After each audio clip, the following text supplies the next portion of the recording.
मुंबईत ठाकरे गटाच्या वर्धापन दिनाच्या निमित्तानं उद्धव ठाकरे यांनी त्यांच्या भाषणात हिम्मत असेल तर कम ऑन किल मी हे विधान केलं होतं. यास खासदार डॉक्टर श्रीकांत शिंदे यांनी प्रत्युत्तर दिले. कम ऑन हेल्प मी हाक आल्यास धावून जाणारे पहिले एकनाथ शिंदे असतात असं श्रीकांत शिंदे यांनी सांगितलं. कोणतीही दुर्घटना घडल्यास ते पहिले धावून जाणारे होते. आम्ही नेहमी वाचवण्याचाच विचार करतो. चित्रपटातील संवाद अनेक जण वापरतायत अशी टीका देखील श्रीकांत शिंदे यांनी ठाकरे यांच्यावर केली आहे. केंद्र सरकारनं आंतरराष्ट्रीय स्तरावर दहशतवादी विरोधात आपली भूमिका मांडण्यासाठी विविध देशात आपली शिष्टमंडळं पाठवली. यातील एका शिष्टमंडळाचं नेतृत्व करण्याची संधी खासदार डॉक्टर श्रीकांत शिंदे यांना मिळाली होती. हा 14 दिवसांचा अनुभव ठाणेकर जनतेसोबत शेअर करण्यासाठी diplomacy by doctor Shrikant Shinde यांच्या मुलाखतीचं आयोजन ठाण्यात करण्यात आलं होतं. यावेळी ज्येष्ठ पत्रकार मिलिंद भागवत यांनी श्रीकांत शिंदे यांच्याशी संवाद साधला. आपण महाविद्यालयात असताना खासदार झालो. आपल्यातील विद्यार्थी आजही तसाच आहे. आपल्याला अभ्यास करायला आवडतं. आपण आजही विविध बाबींचा अभ्यास करत असतो. भेट देणाऱ्या देशांचाही अभ्यास केला. राष्ट्रप्रमुखांसोबत बसून देशाची बाजू मांडल्याचंही श्रीकांत शिंदे यांनी सांगितलं. लायबेरिया येथील राष्ट्रप्रमुखांनी आपल्याला सिनेटमध्ये बोलवण्याची संधी दिली. अशी संधी मिळणं हे खूप अभिमानास्पद असल्याचंही त्यांनी सांगितलं. या शिष्टमंडळाच्या माध्यमातून पूर्ण जगामध्ये जाऊन पाकिस्तानचा खरा चेहरा दाखवण्याची संधी आम्हाला मिळाली. पाकिस्तानचा बुरखा आम्हाला फाडायचा होता. ही संधी आम्हाला पंतप्रधान नरेंद्र मोदी यांच्यामुळे मिळाल्याचंही त्यांनी सांगितलं. काँग्रेसच्या काही नेत्यांनी पक्ष बाजूला ठेवत प्रखरतेनं भारताची भूमिका या दौऱ्यात मांडली. या नेत्यांकडून राहुल गांधींनी शिकावं. आपले खासदार जगात देशाची भूमिका मांडायला गेले तेव्हा राहुल गांधी पाकिस्तानच्या फायद्याचं बोलत होते असा टोलाही श्रीकांत शिंदे यांनी राहुल गांधी यांना लगावला. मुळात काही लोकांना याचा त्रास झाला की माझ्यापेक्षा नवीन खासदाराला पाठवलं कसं. त्यांच्याकडून टीका होत होती. परंतु प्रत्येकाला त्यांच्या लायकीनुसार पाठवलं जातं असा टोलाही शिंदे यांनी यावेळी लगावला. महाराष्ट्रातील भगिनींना आधार देणारी राज्य शासनाची मुख्यमंत्री माझी लाडकी बहीण योजना. या योजनेअंतर्गत अल्प उत्पन्न गटातील 21 ते 65 वयोगटाच्या भगिनींना मिळणार दरमहा 1500 रुपयांची मदत. अर्ज करण्यासाठी 31 ऑगस्ट 2024 पर्यंत मुदतवाढ. कुटुंबाचं वार्षिक उत्पन्न 2.5 लाख रुपयांपेक्षा कमी असलेल्या महिला पात्र. कुटुंबाकडे पिवळं किंवा केशरी रेशन कार्ड असल्यास उत्पन्नाचा दाखला आवश्यक नाही. पांढरं रेशन कार्ड असेल किंवा रेशन कार्ड नसेल तर कुटुंबाचं वार्षिक उत्पन्न 2.5 लाखांपेक्षा कमी असल्याचा दाखला आवश्यक. योजनेसाठीचा ऑनलाईन अर्ज नारी शक्ती दूत ॲप वरून किंवा पोर्टलवर भरता येईल. ज्या भगिनींना ऑनलाईन अर्ज भरता येत नसेल त्यांच्यासाठी अंगणवाडी, ग्रामपंचायत, वॉर्ड ऑफिस, सेतू सुविधा केंद्रामध्ये किंवा आशाताई बचत गटाच्या CRP यांची मदत उपलब्ध.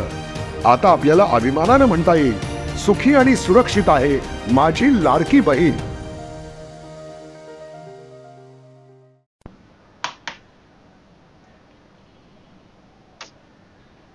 ठाणेकरांच्या TMTचा प्रवास सुखद आणि गारेगार होणार आहे. लवकरच ठाणे परिवहन सेवेच्या ताफ्यात 15 ऑगस्टच्या दिवशी 25 नवीन इलेक्ट्रिक बस दाखल होणार आहेत. पंतप्रधान इलेक्ट्रिक बस योजनेच्या माध्यमातून 100 बस परिवहन सेवेत समाविष्ट होणार आहेत. यातील पहिल्या टप्प्यात 25 बस दाखल होतील. या सर्व बसेस वातानुकूलित असणार आहेत. तर उर्वरित बस टप्प्याटप्प्यानं परिवहन सेवेत दाखल होणार आहेत. इलेक्ट्रिक बस या पर्यावरणपूरक आहेत. विशेष म्हणजे डिझेलच्या तुलनेत यांचा खर्च कमी येतो. इलेक्ट्रिक बस पायी प्रति किमी साधारण 25 रुपयांची बचत होत आहे. एक इलेक्ट्रिक बस दिवसाला सुमारे 100 ते 120 किलोमीटर अंतर धावते. याचा विचार केल्यास एका इलेक्ट्रिक बस मागे दिवसाला साधारणतः 2,500 तर महिन्याला 75,000 रुपयांची बचत होते. त्यानुसार पंतप्रधान इलेक्ट्रिक बस योजनेच्या माध्यमातून 100 नवीन गाड्या ठाणे परिवहन सेवेला मिळणार आहेत. या सर्व इलेक्ट्रिक बस वातानुकूलित असणार आहेत. यामध्ये 9 मीटरच्या 60 आणि 12 मीटरच्या 40 बसेसचा समावेश असणार आहे. या बस यापूर्वीच मार्च अखेरीपर्यंत ठाणे परिवहन सेवेत दाखल होणार होत्या. मात्र त्याला विलंब झालाय. परंतु आता येत्या 15 ऑगस्टला ठाणे परिवहन सेवेच्या ताफ्यात आता बसेस दाखल होणार आहेत.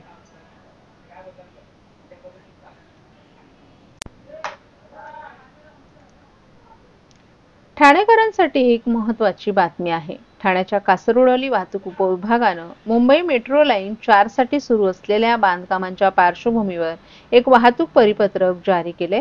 त्यानुसार ठाणे घोडबंदर रोडवरील काही भाग विशेष ठिकाणी जड वाहनांसाठी बंद करण्यात आलाय. हे मार्ग 22 जून ते 14 जुलै दरम्यान रात्रीच्या वेळेस रात्री 11 ते पहाटे 4 वाजेपर्यंत वाहतुकीस बंद राहतील असं सांगण्यात आले. ठाणे परिसरातील नेमके कोणते मार्ग बंद असतील त्यासाठी पर्यायी मार्ग उपलब्ध करून देतील. MMRDA मार्फत Messrs Jaykumar infra project limited कंपनीकडून मुंबई मेट्रो 4चं काम करण्यात येणार आहे. नागलाबंदर सिग्नल ते इंडियन ऑइल पंप आणि नागलाबंदर ते भाईंदरपाडा असं काम सुरू आहे. या दोन्ही मेट्रो लाईनवर आय आणि यू गर्डर बसवणं तसंच टी आणि एल प्रिकॉस्टचं काम सुरू करण्यात येणार आहे. हे काम 22 जून ते 14 जुलै या कालावधीत होणार असल्यानं ठाणे घोडबंदर रोडवरील काही भाग विशेष ठिकाणी जड वाहनांसाठी तात्पुरते बंद केले जातील. परिसरातील वाहतूक कोंडी कमी करण्यासाठी आणि वाहतूक सुरळीत आणि सुनिश्चित राहण्यासाठी हा निर्णय घेण्यात आलाय. मध्य रेल्वेवरील मुंब्रा रेल्वे स्थानकाजवळ गेल्या 9 जून रोजी लोकलमधून पडून झालेल्या मृत्यूंबाबत उच्च न्यायालयानं शुक्रवारी गंभीर चिंता व्यक्त केली आहे. तसंच लोकल प्रवासादरम्यान विविध कारणांनी होणाऱ्या मृत्यूंची संख्या गेल्या 15 वर्षात 46% कमी झाल्याचा दावा रेल्वे प्रशासन करीत असले तरी दिवसाला 10 प्रवाशांचा मृत्यू होणं हे चिंताजनक असल्याचे ताशेरे न्यायालयानं ओढलेत. भविष्यात अशा घटनांची पुनरावृत्ती होणार नाही असं बजावतानाच लोकलमधून पडून होणारे मृत्यू कसे रोखणार, त्यासाठी काय उपाययोजना करणार आणि त्यांची अंमलबजावणी कधीपर्यंत करणार हे स्पष्ट करण्याचे आदेश न्यायालयानं रेल्वे प्रशासनाला दिले आहेत. उपाययोजनांची अंमलबजावणी केली जाते की नाही यावर न्यायालय देखरेख ठेवेल असं न्यायालयानं यावेळी प्रामुख्यानं स्पष्ट केले. लोकल प्रवासादरम्यान विविध कारणांनी होणारे मृत्यू रोखण्यासाठी गेल्या काही वर्षात अनेक परिणामकारक उपाययोजना केल्या आहेत आणि केल्या जात आहेत असा दावा रेल्वे प्रशासनानं केलाय. त्यावर मुख्य न्यायमूर्ती आलोक आराधे आणि न्यायमूर्ती संदीप मारणे यांच्या खंडपीठानं रेल्वे प्रशासनानं यापूर्वी दाखल केलेल्या प्रतिज्ञापत्राचा दाखला दिला. यामध्ये रेल्वे प्रशासनानं एकीकडे लोकल प्रवासादरम्यान होणाऱ्या मृत्यूंची संख्या कमी होत असल्याचा दावा केला होता. त्याचवेळी गेल्या वर्षी लोकल प्रवासादरम्यान 3588 प्रवाशांचा विविध कारणांनी मृत्यू झाल्याची कबुली दिली होती. प्रतिज्ञापत्रातील दाव्यांच्या विसंगतीवर न्यायालयानं बोट ठेवलं. तसंच दिवसाला 10 प्रवाशांना लोकल प्रवास करताना जीव गमवावा लागत असेल तर ही चिंताजनक स्थिती आहे असं न्यायालयानं सुनावलं. तसंच मुंब्र्याच्या घटनेची पुनरावृत्ती होणार नाही आणि लोकलमधून पडून मृत्यू होणार नाही यासाठी काय करणार असा प्रश्न न्यायालयानं केला.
दिवा परिसरात फेरीवाल्यांकडून दररोज 50 रुपये हप्ता वसूल करणाऱ्या दलालांविरोधात आवाज उठवणारे कल्याण ग्रामीण विधानसभेचे प्रमुख रोहिदास मुंडे यांच्यावरच सत्ताधारी पक्षाच्या लोकांनी दबाव आणण्यासाठी दिवा चौकी येथे ऑकरन्स रिपोर्ट दाखल केलाय.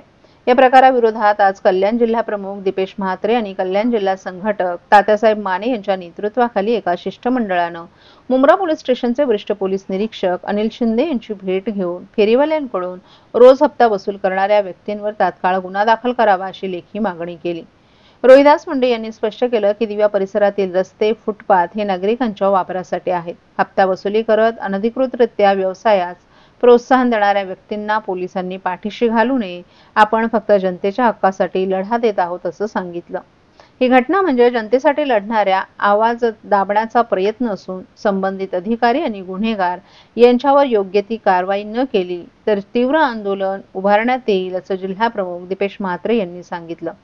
यावेळी निवेदन देताना जिल्हा प्रमुख दीपेश म्हात्रे, जिल्हा संघटक तात्यासाहेब माने, उपजिल्हा प्रमुख विजय देसाई, कल्याण ग्रामीण विधानसभेचे प्रमुख रोहिदास मुंडे तसंच मुंब्रा, कळव्यातील, डोंबिवलीतील प्रमुख पदाधिकारीही उपस्थित होते.